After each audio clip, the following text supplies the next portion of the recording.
RSS తరహాలో ప్రజల్ని కలవండి, పథకాలను క్షేత్రస్థాయికి తీసుకెళ్ళండి. కేవలం మీడియా, సోషల్ మీడియాను నమ్ముకుంటే సరిపోదు. బూత్ స్థాయి నుంచి పార్టీ నిర్మిద్దాం. కాంగ్రెస్ నేతలతో మీనాక్షి నటరాజన్. యెస్. నిజంగా అంటే ఈమె ఒక కీలక వ్యాఖ్యలైతే చేసింది. ఇదైతే మంచి సూచన అని చెప్పొచ్చు. ఎందుకంటే మీరు ఆర్ఎస్ఎస్‌ను చూసుకోండి.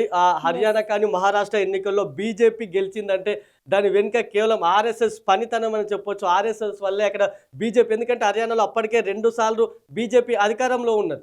అయితే మూడోసారి పక్కా అక్కడ కాంగ్రెస్‌దే గెలుపు అని చెప్పేసి అన్ని సర్వేలు కూడా వెల్లడించాయి. కానీ అప్పుడే ఆర్ఎస్ఎస్ రంగంలోకి దిగింది. క్షేత్ర స్థాయిలో ప్రతి ఇంటికి కూడా ఆర్ఎస్ఎస్ అక్కడ వెళ్ళింది. అక్కడ ఫలితాలు మొత్తం తారుమారయ్యాయి. ఆ కాంగ్రెస్ ఆశలు మొత్తం గల్లంతయ్యి హ్యాట్రిక్ విజయం అక్కడ బీజేపీ అయితే సాధించింది. ఇటు మహారాష్ట్రలోనూ సర్వేలన్నీ కాంగ్రెస్ కూటమివే అని చెప్పాయి. ఇక్కడ కూడా ఆర్ఎస్ఎస్ మళ్ళీ రంగంలోకి దిగింది. అక్కడ ప్రజల్లో క్షేత్ర స్థాయిలోకి వెళ్ళి అక్కడ మరోసారి బీజేపీ అయితే అత్యధిక మెజార్టీతో అక్కడ విజయం సాధించింది. నిజంగా ఆర్ఎస్ఎస్ తరహా బీజేపీకి అయితే ప్రతి ఎక్కడ ఎన్నికలు వచ్చిన ఆర్ఎస్ఎస్ ఒక దన్నుగా నిలుస్తుంది. బీజేపీకి అక్కడ గెలుపు కోసం తీవ్రంగా పనిచేస్తుంది.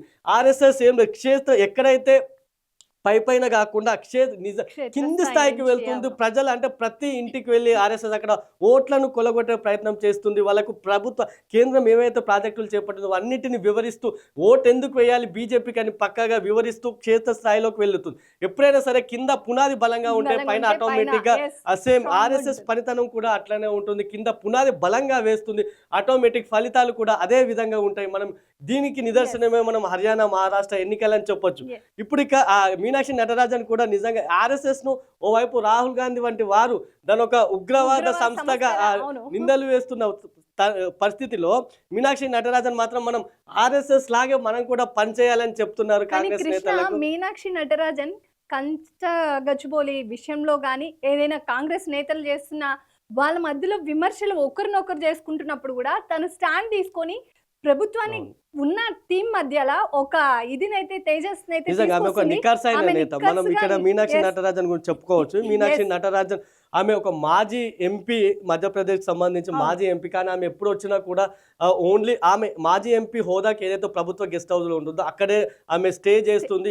ఎటువంటి ఆర్భాటాలకు వెళ్ళదు, ఎటువంటి లగ్జరీ బంగ్లాలకు వెళ్ళదు. మనం గతంలో కాంగ్రెస్ ఇన్ఛార్జీలు చూసినాం ఏ విధంగా ఉండేవాళ్ళు. ఈమె పూర్తిగా వాళ్ళ కాంట్రాక్ట్ రివర్స్ గా ఉంటుంది పూర్తిగా.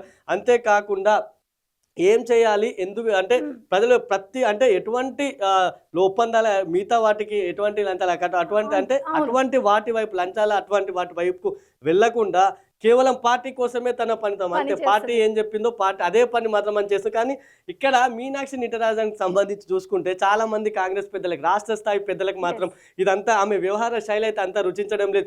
ఈమెంటి ఇలా ఉంది, మేము ఏదో అనుకుంటే ఈమె మరోలా చేస్తుంది, మాకు ప్రతి దానికి అడ్డుపడుతుంది అనే ఆల్రెడీ ఇప్పటికే ఆరోపణలు వస్తున్నాయి. మరికొంతమంది అయితే ఆమెను సాగనంపై ప్రక్రియ కూడా తెర వెనుక కుట్రలు చేస్తున్నట్లు కూడా ఆరోపణలు వస్తున్నాయి. కానీ నిజంగా కాంగ్రెస్ మరోసారి ఒకవేళ అధికారంలోకి రావాలన్నా, నిజంగా అయితే ప్రజల్లోకి వెళ్ళాలన్నా మాత్రం ఇటువంటి నేతలు ఉండాలి. అటువంటి మీనాక్షి మార్గదర్శకంలో నిజంగా కాంగ్రెస్ పనిచేస్తే మాత్రం నెక్స్ట్ ఎన్నికల్లో దానికి ఒక మంచి ఫలితాలు ఉంటాయి పక్కాగా.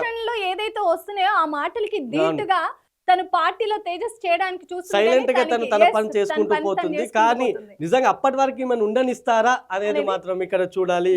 అంటే ఆర్ఎస్ఎస్ తరహాలోనే నిజంగా కాంగ్రెస్ పనిచేస్తే మాత్రం పక్కా మంచి ఫలితాలు అయితే ఉంటాయి.